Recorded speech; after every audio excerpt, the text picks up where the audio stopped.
So you said you were persuaded by some of the qualities of Clementine to take the role. Which of those are you particularly fond of? Well, I liked her feistiness. I love the fact that if she did not suffer fools, and if she didn't meet her approval, she would terrify them. And at the same time, you have somebody who is terrified herself. I think I really was intrigued by her when I saw the footage of her speaking to the people the Red Cross people who were about to go off.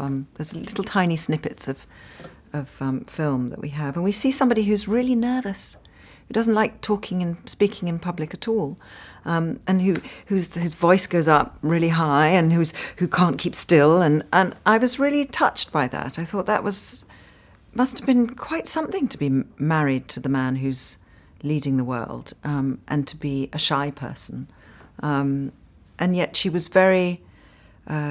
She gave as good as she got with Winston, I think, and they had a very stormy relationship at times, with long periods of separation, sort of unofficial separation, but separation nonetheless, and moments of great tenderness, which we see in the film, with great with the affection. And you just read the letters. I mean, it's quite wonderful. So you touched on some of the research, perhaps, that you did for the role. How did you research Clementine? Well, a lot of reading, a lot of the biographies that have been written about her. I spoke to some people who'd known her, and looked at the way everybody does that.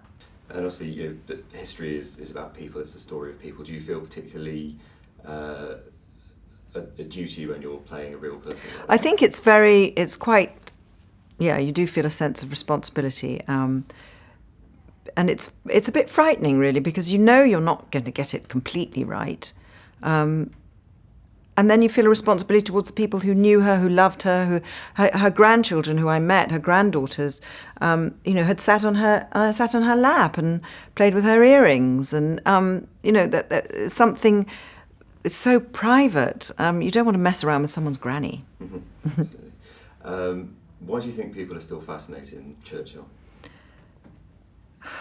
It's a good question. Because of his ferocious intelligence, because of his wit, because of his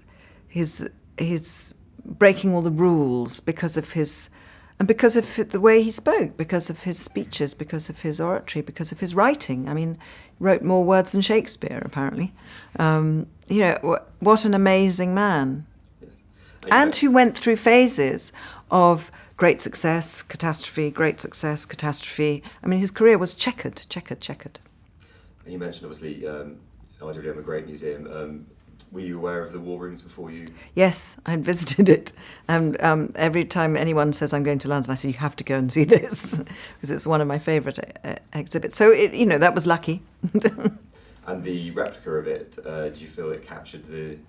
Oh, it was amazing, the replica, right down to the paper clips and the pencils, the stubs of pencils, and the writing pads.